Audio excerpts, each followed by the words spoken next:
And she got my pass. All right.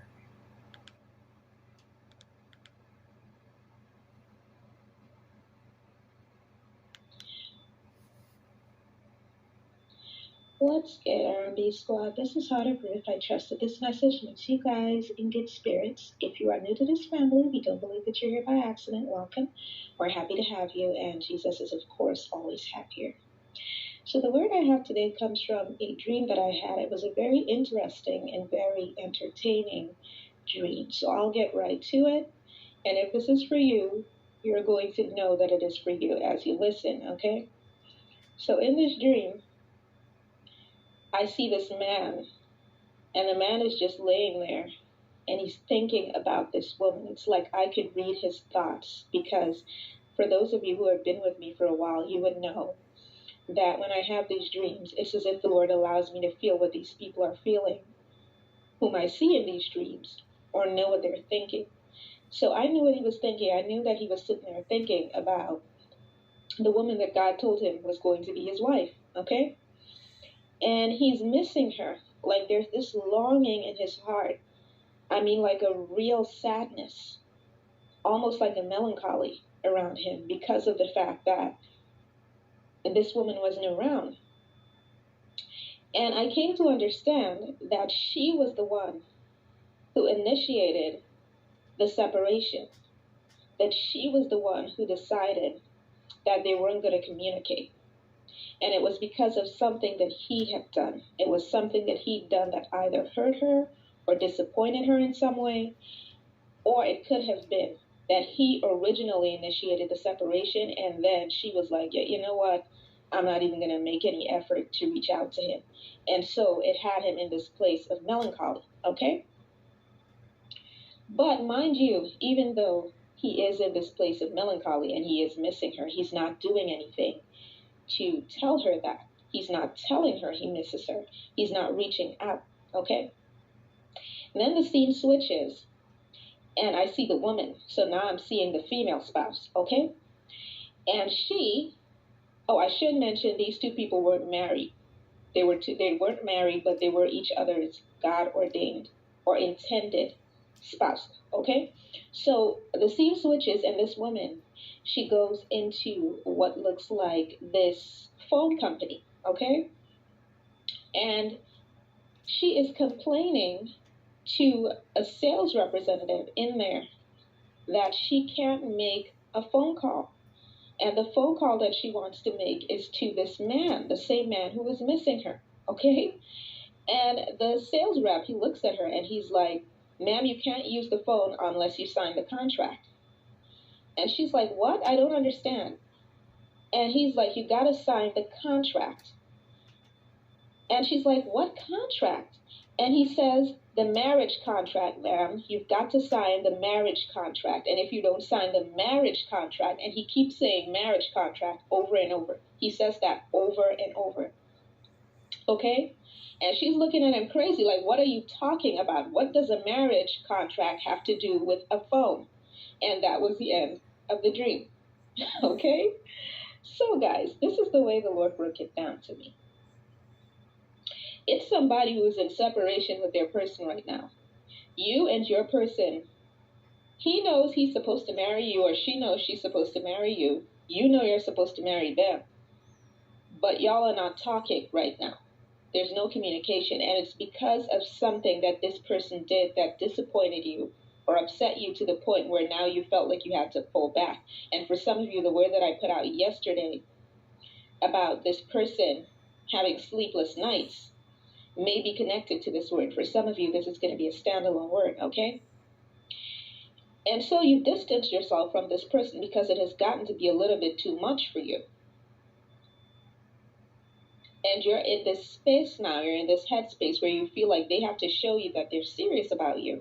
Otherwise, you're not going to take them seriously, okay? And they miss you like crazy. Let me just tell you right now. God is not a man that he should lie, okay? Nor the son of man that he should repent. And he said to tell you, whoever you are, that this person is missing you. Do not take their silence. Do not mistake their silence to mean that they don't miss you. They miss you, okay? But here's the thing. It's some things that they're working out on their end. And what they're working out on their end is huge. It is big. Okay? Because they've come to the realization that they can't just come at you any old way anymore. Okay? An apology isn't going to do it this time. And I'm sorry, let's start over isn't going to do it this time. They have to show you that they're serious. And it's something that you said or did when you, in your last encounter with them, before you distance yourself from them, that let them know that, listen, we're not going to do this unless you show me that you're serious. And during that time and now, they've worked out between them and God that the only way that they can show you that they're serious is to marry you. Okay? Is to marry you. Notice that sales rep in the dream, out of nowhere, he's telling this lady, you got to sign this marriage contract. And she's looking at him crazy like, man, I just want my phone to work. That's it. I got a phone call to make. So you may reach out to this person or they may reach out to you. And when you reach out, you may think it's just a conversation that y'all are going to have. Or you may think they're just reaching out to you to talk or to apologize. No, sir. No, ma'am. They are coming to talk about marriage, and they're serious this time. Okay? And you know, what's hilarious to me about this is that they're going to have the audacity to come to you like that's their term and their condition. Like, you know, we're not going to move forward unless we're married. Like, there's only, we can move forward on one condition. You got to marry me, right? That's the term and condition they're going to come at you with. But the funny thing is, you're going to be looking at them like, bruh, sis, are you serious?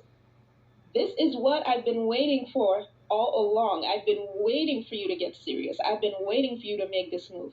I've been waiting for you to man up or woman up and decide that marriage is where you want to take things. Because for some of y'all, and this can go for men too, for some of y'all, you've expressed to this woman, if you're a man listening to this, that you wanted to marry her for quite some time, and she's been the one that's kind of been dilly-dallying and making excuses, okay? And if you're a woman listening to this, you pointedly told this man, or you showed him that, yo, we're not gonna be just there in a relationship. We're too old for this, okay? Or even if y'all are not even that old, you're like, I'm not doing this with you. You gotta put a ring on it. And that's what it is.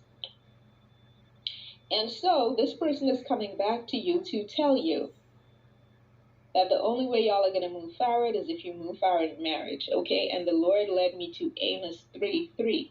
Can two walk together unless they are in agreement? So y'all are going to have to come to an agreement about your engagement, because that's going to be the topic of discussion. And the other thing is, for whom this is for, please don't be hard-headed about this. Please do not be hard-headed. Another thing that God pointed out to me is that there's someone who's thinking about throwing it all away, throwing everything that they have with this person away, the history and everything, for a replacement for somebody else. Okay? But I saw this little boy in the spirit, and this lady trying to give him something. She was trying to give something to him. Like, I don't know, like a gift or something she was trying to give. But the little boy didn't even know how to receive it, because he was just a boy. All right? And here's the thing. What that translates to is this. Don't give away what the Lord has done for you as a person. The Lord has been working on you. He's been working on you as the overall package, spiritually, emotionally, physically. Do not try to throw all of that in front of somebody who's not even ready to receive it. Do you understand? Wait for your person. Stand for your person. Stand firm for your person, because marriage is coming. It's inevitable. God already spoke this word over your life. His word shall not return to him void. He already told you were going to marry this other person who is your person. Okay? And he did not change his mind. But here you are. And this isn't for all of you. This part isn't going to apply to all of you, just some of you. Here you are thinking about giving all of the work that God did on you and in you away to somebody else, because you think it's taking too long for your person to get themselves together. God said you better stand and be firm. Stand and be firm. before you end up being really disappointed in yourself. Imagine you being out on a date with Mr. Man or Miss Thing, Miss Lady, okay? Only to find out that your person was at your door with a ring in his pocket, or she was at your door waiting to tell you, you know what? If you want to get married, let's do this. Imagine that. That's why you need to be patient and wait for God to do what he's going to do. All right. I hope that this message blessed someone. I love you guys. I will be back with another word as soon as the Lord releases me. Take care. Perfect.